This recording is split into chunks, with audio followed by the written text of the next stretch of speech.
Vinícius Casalino chegando para conversar com a gente agora. A gente toma os caminhos do mundo do direito. Não só, né, Casalino, porque é importante a gente falar também de política, de bastidores, de cenários e tudo mais. Eu vou explorar um pouco isso contigo também, evidente. Mas eu quero começar justamente a gente que defende tanto o STF, nós, né, dos setores democráticos do país, o STF parece que está querendo manchar a própria imagem, porque a gente viu aí vários os valores que foram gastos com a segurança dos ministros em viagem para o exterior. E aqui tem uma notícia de hoje que é o seguinte: a STF pagou R$ 39 mil a segurança em viagem de Toffoli à final da Champions League. O Toffoli foi na final da Champions League. Tem até uma foto aqui do Toffoli, todo feliz aqui. Deixa eu colocar, porque eu acho que vale a pena o público ver isso aqui nesse momento. Diga-se de passagem, nós vamos continuar defendendo o STF, mas o STF tem que colaborar com a gente, né? Tá aqui o Toffoli, né? Torce para o Real desde criancinha, né? Com o seu amigo aqui, que eu não sei quem é.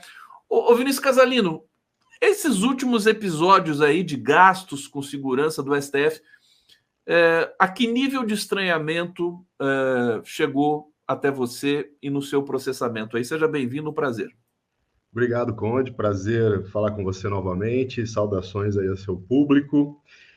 O Toffoli sempre nos dando boas notícias, né, Conde? Sempre nos brindando com notícias positivas, né? Não poderia ser diferente dessa vez.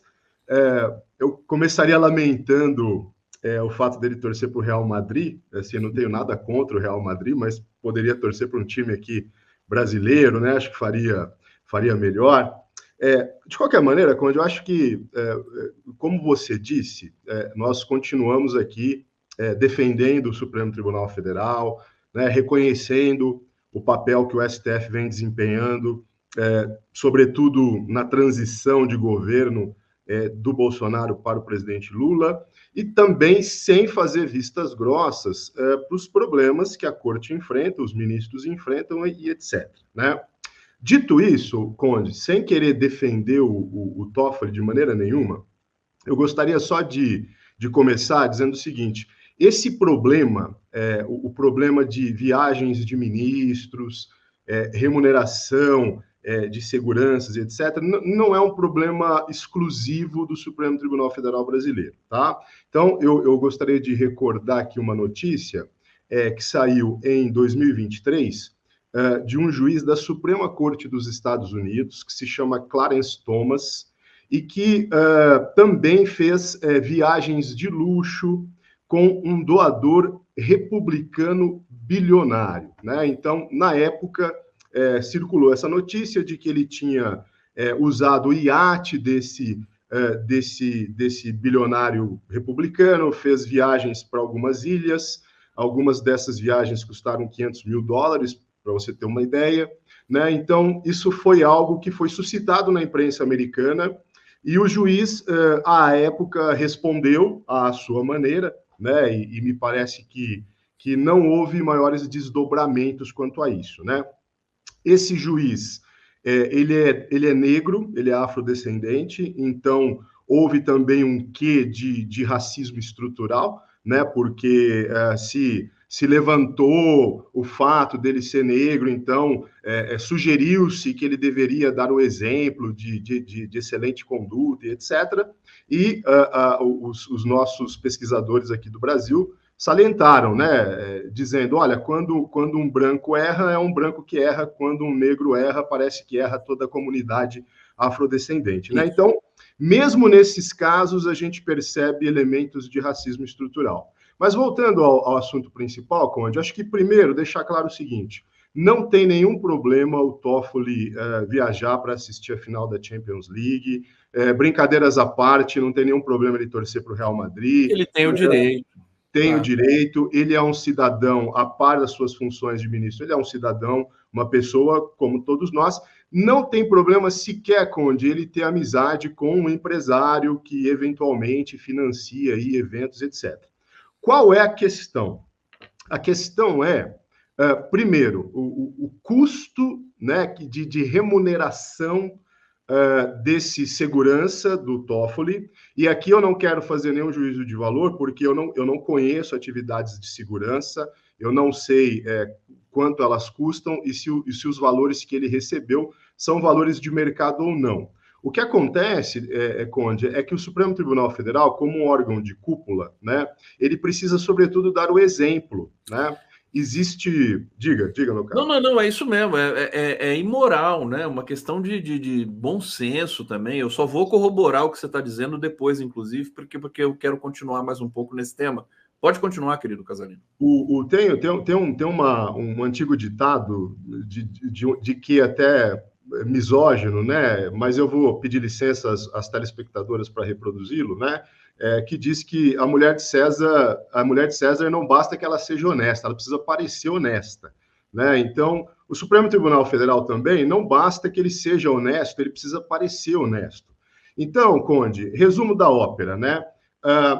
Para a administração pública, isso está no artigo 37 da Constituição, nós temos princípios que regem a atividade da administração, e dentre eles está o princípio da moralidade.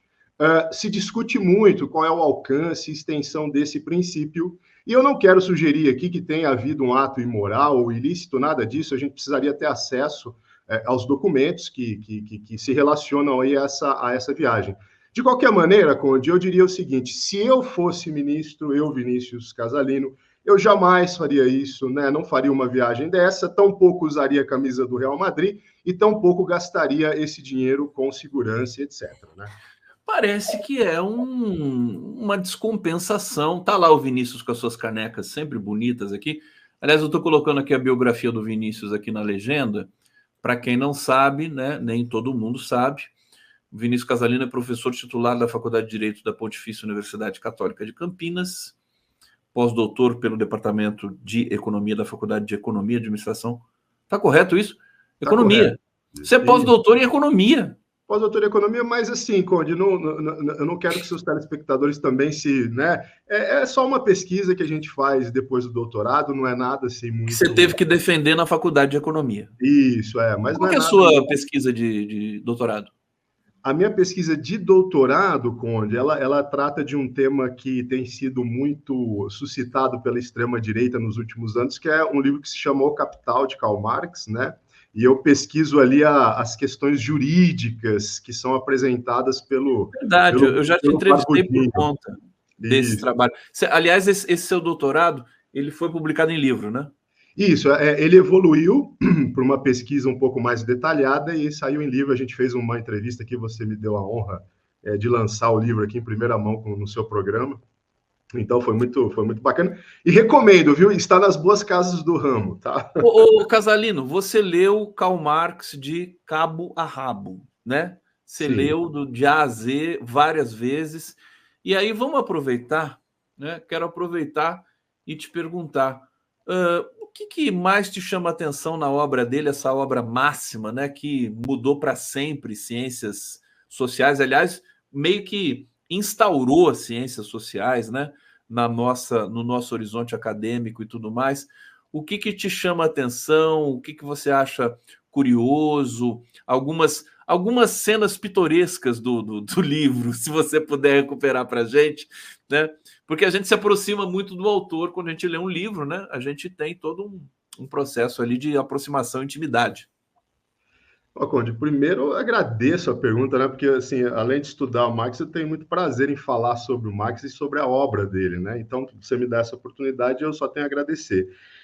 A obra do Marx, ela é extensa e ela se concentra em certos assuntos conforme a idade dele, né? Então, o jovem Marx, ele tem um pensamento um pouco mais filosófico-político, né? O médio Marx já uma coisa mais política econômica e o velho Marx uma dedicação mais à análise econômica, né? Se eu pudesse dizer aqui para os telespectadores e telespectadoras, eu diria, olha, eu acho que hoje em dia o que mais chama atenção é o Capital mesmo, né? O livro dele, O Capital, é uma obra extensa, não é uma obra fácil, né? Mas ele descreve o funcionamento do sistema econômico, Conde, de uma maneira tal que parece que ele está escrevendo hoje, sabe? Ele vai apresentando as contradições. Aliás, realmente, sem querer te interromper, não existe economia, e até os neoliberais dizem isso, sem Karl Marx, sem Karl Marx, não existe. E ele tem uma coisa, Conde, assim, além das análises que ele faz sobre o que ele chama de capital portador de juros, que é o que hoje a gente chama de capital financeiro, né? Bolsa de valores, etc., que são análises assim fenomenais, parece que ele está descrevendo o funcionamento do mercado hoje, né? Mas, para além disso, ele ressalta muito uma contradição estrutural do sistema capitalista, que é o desemprego em massa, o desemprego estrutural e a precarização dos postos de trabalho. Né? Então, isso é uma coisa que a gente acompanha de maneira muito clara nos Estados Unidos, na Europa, no Brasil, né? Embora o Brasil nunca tenha Marx, atingido... peraí, deixa eu só retificar. O Marx previu a precarização do trabalho. Sim, é claro que ele não usa essa expressão, né? Essa precarização é uma expressão recente, mas ele nos mostra como o capital ele precisa, ele é obrigado a substituir o trabalhador por tecnologia. Não é uma opção dele, ele precisa fazer isso porque ele precisa concorrer com os capitais ali que estão vendendo os mesmos produtos, vendendo os mesmos serviços, oferecendo a mesma mercadoria. Então, essa dinâmica de competição faz com que o capital tenha que baixar o preço das mercadorias. Para isso, ele precisa aplicar mais tecnologia e, com isso, ele elimina postos de trabalho. Olha, eu sempre achei, sempre pensei, nós vamos fazer um pequeno box aqui dentro do nosso programa hoje para falar do Marx, que agora não resisto, né? Eu vou ter que falar agora. E o pessoal adora também esse tema aqui. A Jandira Ferreira está dizendo aqui, Marx não sai da moda. Acho que cada vez ele entra mais em moda ainda, né? Uma coisa impressionante.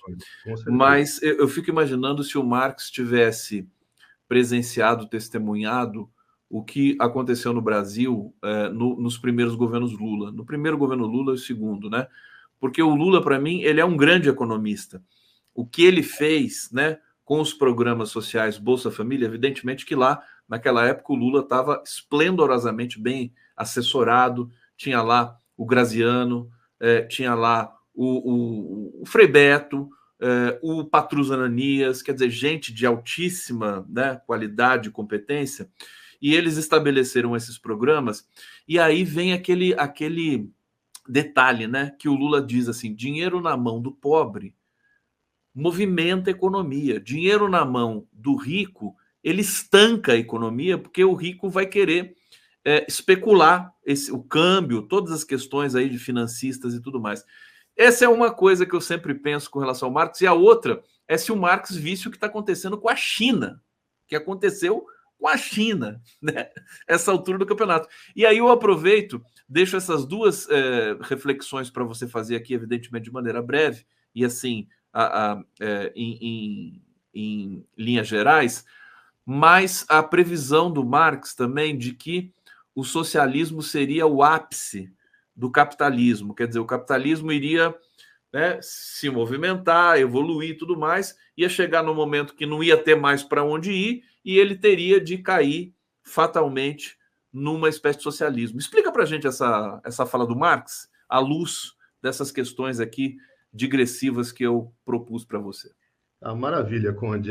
São temas assim, para nós que estudamos, nos dá água na boca, né? O Marx, ele tinha como ele usava o método dialético desenvolvido por Hegel, né, pensado por Hegel, ele lidava sempre com uma contradição inerente ao capital. E qual é essa contradição? Bom, o capital ele precisa sempre ampliar suas margens de lucro, né? Isso é um movimento incessante, eterno e imparável, né? Só que esse movimento ele produz essa contradição fundamental que eu disse a você, que é expelir o trabalhador dos postos de trabalho. Ao mesmo tempo que ele faz isso, ele aumenta a concorrência entre trabalhadores, né? Porque você tem menos postos de trabalho, você precisa se esforçar mais para conseguir um emprego, você aceita vender a sua força de trabalho, Conde, por um valor menor, né? Então você tem uma baixa salarial também. Qual é o problema? O problema é que, diminuindo a massa salarial, você diminui a massa de consumo e você tende, então, a baixar as taxas de lucro. Essa é a contradição fundamental. Daí a sua observação sobre o Lula economista, né? E eu não teria dúvida nenhuma de dizer que ele é um grande economista da praxis ou da prática, né? Porque ele falou, vamos colocar... Como é que a gente pode minorar esse problema? Você coloca dinheiro, o Estado coloca dinheiro direto na mão dos trabalhadores e aí os trabalhadores geram, então, rodam a roda do consumo, né? O problema, Conde, é que esse tipo de ação ela é sempre redundante, né? Você não ataca o cerne do problema, até porque o cerne do problema é meio que inatacável. O que é que o Marx dizia? Ele dizia, olha, você não consegue consertar o capitalismo. Você tem que superar o capitalismo. Superar, exato. Superar. E essa superação passa pela desconstituição da propriedade privada.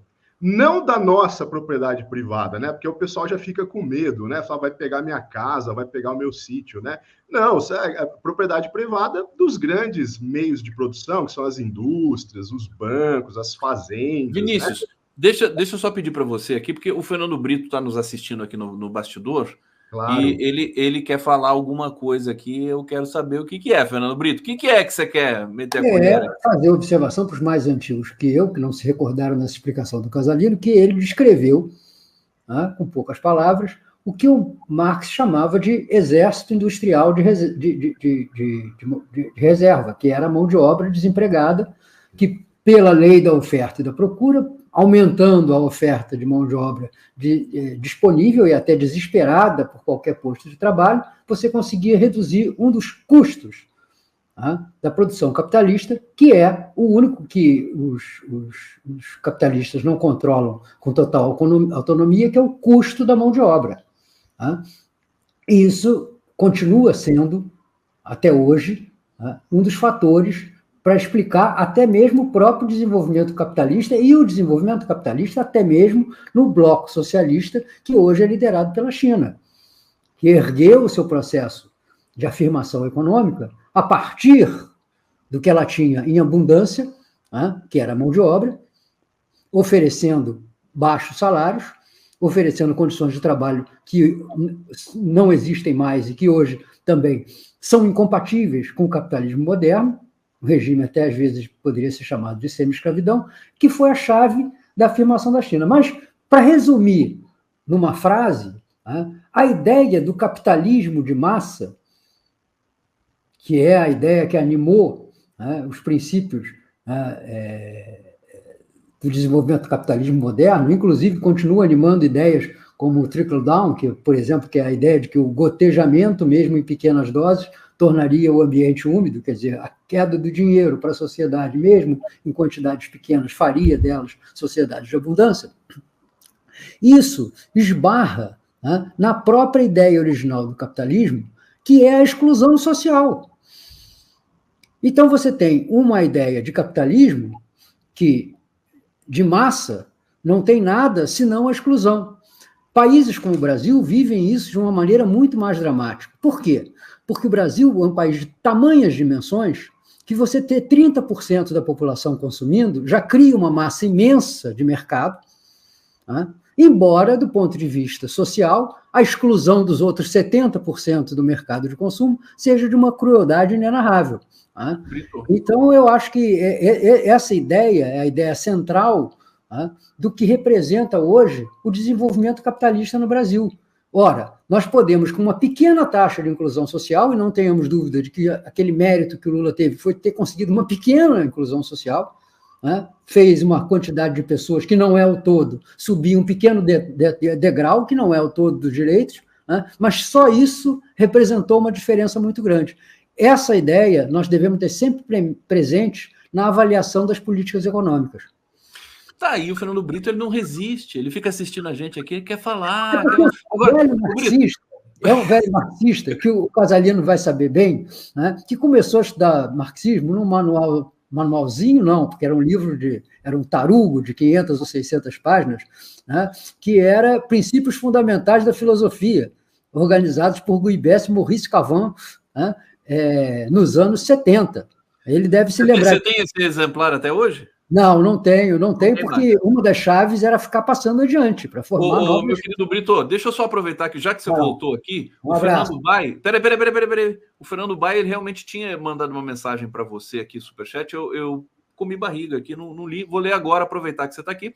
É só um comentário aqui. Brito, querido amigo, $50 é 10% da renda média do brasileiro. Claro. É muita grana. Tem que taxar mesmo. É óbvio que o amado Lula é contra. Vá. Obrigado, Fernando Bai, charado Fernando Brito. Brito, obrigado, querido. Agora a gente segue aqui. É referente ao comentário que eu fiz. Né? Se cada brasileiro tivesse $50 para consumir em produtos na internet, nós seríamos um país abençoado. Valeu, querido. Obrigado. Sempre bom. Vamos seguir aqui com o Casalino. Casalino, eu não sei se você concluiu sua resposta. Claro que não, nunca. Uma resposta nunca é concluída, né, a rigor. Mas aproveitar, você pode reagir aí à fala do Brito para nos colocar mais a par dessa questão do pensamento do Marx. Então, por favor, palavra acho que o Brito ele traz um conceito fundamental, que é o de exército industrial de reserva, né, que significa basicamente o quê? Conde, essa ideia do Marx ela é muito preciosa, né? O desemprego em massa é constitutivo da economia capitalista, entendeu? Ela produz o desemprego. Então, essa ideia de emprego pleno, que é desenvolvida muito pelos economistas de matriz keynesiana, né? Ela tem, na verdade, assim, um quê de boa intenção, né, de um esforço de política econômica mesmo para você reduzir ao máximo a exclusão do trabalhador, mas no limite, Conde, ela é utópica, né, porque o capital ele traz dentro de si essa tendência ao desemprego. Então, trocando em miúdos, né, qual seria o papel, acho que, do Lula hoje e da política econômica que está sendo bem conduzida pelo Haddad, né? Tentar minorar os efeitos que uma economia capitalista moderna produz, dentre eles a pauperização crescente da classe trabalhadora, né? E para fazer isso, você tem dois vieses básicos, né? O Estado, de alguma maneira, incentivando a iniciativa privada, e aí a taxa da blusinha, né, entra nesse contexto de proteção da indústria nacional, o que faz com que o desemprego, em alguma medida, possa ser desacelerado, né, o desemprego no setor têxtil industrial brasileiro, né, e investindo fortemente em políticas de redistribuição de renda, benefícios assistenciais, etc., Conde.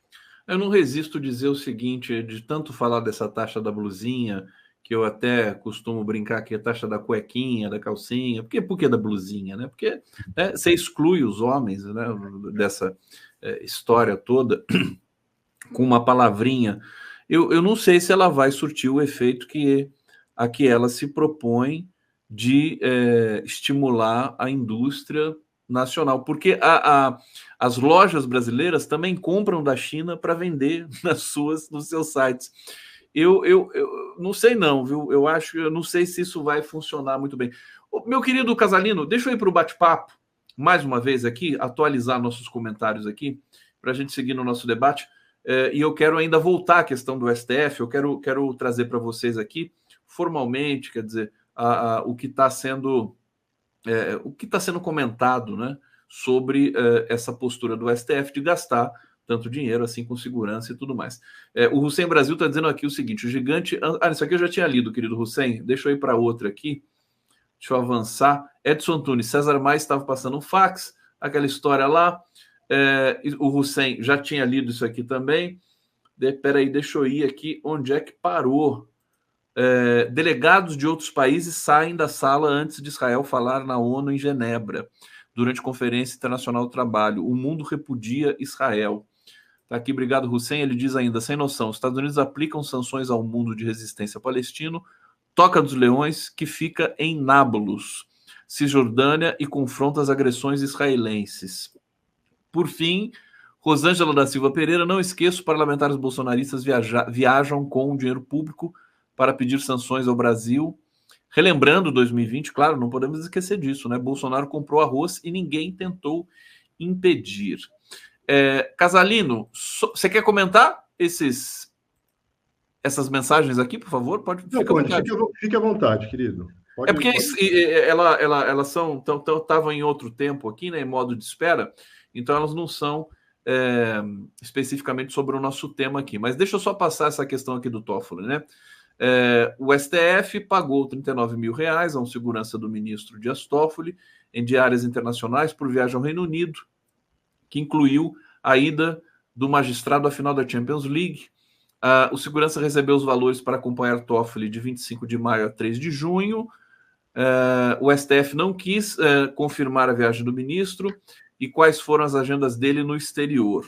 O órgão afirmou que nenhuma viagem reduz o ritmo de trabalho e os estudos por parte do ministro, que segue trabalhando em seus votos, em suas decisões e participando das sessões colegiadas. Eu acho que a gente pode amarrar esse tema aqui com o nosso público, Casalino, na seguinte direção, que é a questão ética, realmente. Quer dizer, o STF, precisa dar o exemplo, né? Um país tão desigual, você tem fome, você tem muita gente passando fome, que você tem o desastre climático do Rio Grande do Sul, desastre, inclusive, de negligência, né? De administração pública, pega mal, né? Como é que não tem digamos, um setor no STF, o setor do bom senso, falar assim, ministro, por favor, não, né? Faça outra coisa, vá visitar o sistema carcerário brasileiro, que também é essa coisa assim, ele tem o direito de ver o jogo de futebol, mas ele é o ministro do STF, caramba. Vamos ter um pouco mais de bom senso. Eu queria que você comentasse isso para a gente mais um pouco, querido. Ô, Conde, eu vou usar esse caos, né? Esse caos que o Toffoli nos propicia, para lembrar o seguinte: a justiça brasileira, o poder judiciário brasileiro, ele é um poder muito caro, ele é muito custoso para o país como um todo, né? Eu não sei se eu posso fazer propaganda aqui no seu programa, Conde, mas se você me permitir, tem um professor da USP que se chama Conrado Hübner Mendes, né? E ele tem um livro que se chama O Discreto Charme da Magistocracia, Vícios e Disfarces do Judiciário Brasileiro. É um livro bastante interessante. O professor Conrado ele desenvolve muito esse tema, que é o seguinte, Conde, o Poder Judiciário brasileiro, historicamente, ele é constituído para acolher as elites brasileiras, né? Então, as elites que se formam no Império, muitos dos filhos dos fazendeiros paulistas vão estudar em Coimbra, voltam para cá e são acolhidos nessa estrutura de Estado. Então, existe um vício de formação do judiciário brasileiro que significa abocanhar uma parcela do orçamento nacional muito além daquela que é necessária para o seu bom funcionamento. Então, salários de juízes são extremamente elevados, de desembargadores, de ministros e etc. Então, essa conduta do Toffoli, Conde, infelizmente, ela faz parte de uma tradição do judiciário brasileiro, que é uma tradição, aquela velha tradição de apropriação do público pelo privado, né? É claro que, de novo, não se trata aqui de nós acusarmos o Toffoli ou acusarmos o Supremo Tribunal Federal de maneira geral. Até dizer, porque outros ministros cometem a mesma coisa, fazem a mesma coisa, algo que acontece também no Legislativo e também no Executivo, né? Eu acho que o que nós deveríamos salientar é mais ou menos isso que você disse, né? Então, o Supremo Tribunal Federal, ele é muito visível. Por quê? Porque são apenas 11 ministros. Ao contrário do Congresso Nacional, a Câmara são 513 deputados, o Senado são 81 senadores. Então, se dilui mais, né, esse tipo de conduta, digamos assim, que resvala a moralidade, né? O Supremo Tribunal Federal não, são 11 ministros, eles são muito visíveis. O Toffoli achou que a viagem dele passaria despercebida? Teria alguma coisa de ingenuidade se ele pensasse isso, né? Então, o que é que eu diria, Conde? Eu diria assim, seria necessário bom senso para que os ministros pudessem ter a sensibilidade de que, como você diz, nós vivemos num país de extrema desigualdade e de muitas vezes mau uso do dinheiro público. Dito isso, Conde, eu costumo sempre dizer o seguinte, se houvesse bom senso, não seria necessário direito, né? Por que o direito existe? Porque não existe bom senso. Então, no mundo ideal, caberia ao Congresso Nacional a aprovação de uma legislação que impusesse limites aí, né, a gastos do Supremo, condutas dos ministros, etc. Mas o mundo ideal, né, Conde? A gente sabe que na prática a teoria é outra, né? Então, muitas vezes o judiciário faz vistas grossas para o legislativo faz vistas grossas para o judiciário, e assim as injustiças vão se perpetuando, né?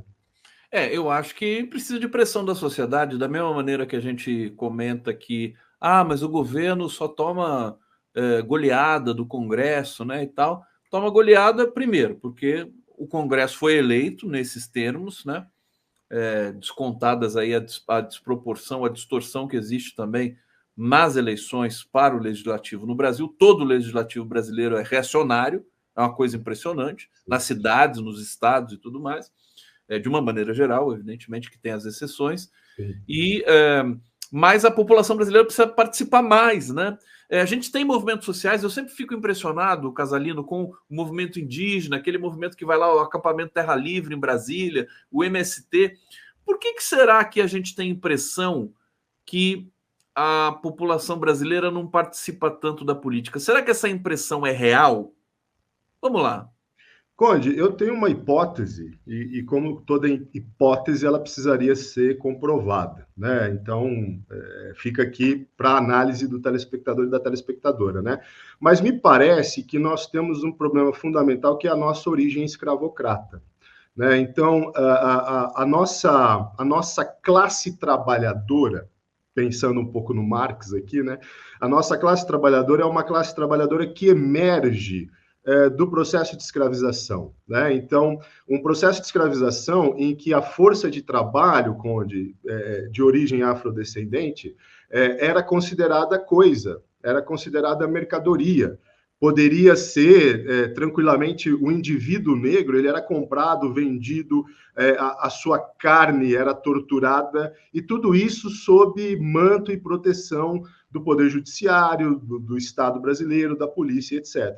Né? Então, a transição do regime escravocrata para o regime capitalista de mercado e da monarquia para a república, ela é uma transição que se faz por cima, né? Ela é uma transição que se faz através de leis, através de constituições, que são textos de papel, né? que são elementos textuais, mas as forças econômicas e sociais que fundaram a nossa sociedade, Conde, elas vão no movimento de inércia, né? Então, a classe trabalhadora brasileira, embora tenha havido esforços de intelectuais e de partidos políticos ao longo do século XX e do século XXI, ela emerge socialmente como uma classe trabalhadora que nasce calada, né, que ingressa formalmente no mercado com um nível de produtividade muito baixo, salário muito baixo, nível educacional muito baixo, né? Então, resumo da ópera, Conde, a minha hipótese é de que o nosso capitalismo é um capitalismo de extração escravista, né? Nossas elites são elites culturalmente escravistas, com pensamento escravocrata, então a gente se encontra até hoje meio que nesse beco sem saída, né? Essa é a minha hipótese, digamos assim. Perfeito. Eu vou fazer um desdobramento até da tua hipótese, que é o seguinte, eu tinha comentado aqui da percepção, né? Porque a gente vê as coisas acontecendo. Nós estamos nas universidades federais, estão em greve. Tem 8 setores da economia brasileira que estão paralisados, pressionando o governo. Nós temos, como eu mencionei aqui, o acampamento Terra Livre, os indígenas, o MST, o MTST, quer dizer, são movimentos que fazem um trabalho importante pelo Brasil de consciência política. Agora, eles são invisibilizados por uma imprensa que é herdeira direta da escravocracia das elites brasileiras. Portanto, ela não tem nem como noticiar isso. Quer dizer, e aí a gente fica nessa situação que assim, a gente fica falando mal do Brasil. O Brasil não está politizado, as pessoas não sabem votar e tudo mais. Quando, na verdade, nós temos uma massa crítica importante, mas que é invisibilizada, e a gente aceita essa invisibilização, né, que a internet poderia reverter. E fica aí para você. Sem querer cair na armadilha eurocêntrica, né, Conde, mas os países da Europa e Estados Unidos, eles emergem através de uma classe trabalhadora que é simultaneamente uma classe média, né? Então, o ápice da Europa e Estados Unidos são trabalhadores que chegam num nível de vida que lhes permite a reflexão, né? O Brasil, infelizmente, não conseguiu chegar nesse parâmetro. Então, os nossos movimentos sociais, eles são circunstanciais, né? Eles não conseguem disputar a hegemonia, né? Infelizmente. Perfeitamente. Meu querido Vinícius Casalino, a Maíra Goulart já entrou aqui no nosso bastidor. Vou pedir para ela abrir o vídeo, para ela já entrar aqui na nossa tela e a gente fazer a transição. Sempre bom conversar com você, Vinícius. Olha só, a Lenice Thanos está dizendo aqui, por favor, repete o nome do livro. Acho que ela está falando do seu livro, evidente. Se for o meu livro, é Karl Marx e a Crítica do Direito. Se for o livro do professor Conrado, é O Discreto Charme da Magistocracia. Magistocracia. O Conrado Rubner, que é realmente uma figura especial. Ele tem uma coluna na Folha de São Paulo, está sempre aí, e ele está de olho no STF. Maíra, tudo bom? Oi, gente, bom dia, Vinícius. Estava aqui te ouvindo, fui pegar uma água no momento em que o Conde me chamou. Bom dia, Maíra. Prazer em falar com você. Maíra, muito bom. A gente vai para uma pauta, agora a gente vai conversar com a Maíra sobre a cena política eletrizante do governo Lula. Adoraria continuar conversando sobre marxismo. Sobre o marxismo, porque você também é freguesa, né, do marxismo, sim, né, Maíra? Estamos nessa seara.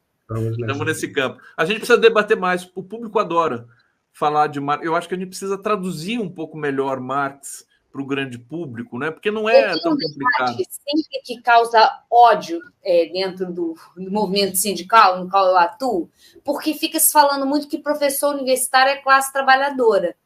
Sendo que, se a gente pegar na ortodoxia marxista, ele deixa muito claro que funcionário público é pequena burguesia, e nós somos funcionários públicos. Nós somos pequena burguesia. Tá aí. Complicado, né? Mas temos de admitir essa máxima aí que a Maíra colocou para a gente. Vinícius, bom trabalho para você. Eu sei que você trabalha muito. Hoje já é quinta-feira, já posso desejar um bom fim de semana para você. E semana que vem estamos juntos de novo. Obrigado, Conde. Um prazer. Obrigado, prazer, Maíra. Bom programa. Tchau. O Vinícius está conhecendo a Maíra hoje aqui, porque a gente trocou aqui. A Maíra me dá um trabalho, Vinícius. Você não tem Mas eu tenho certeza que assim, Conde, posso mudar para as 11h30? Conde, posso mudar para quinta-feira? Aí, enfim, mas é como a gente gosta muito dela, entendeu? Perfeito. Não tem jeito. Valeu, querido.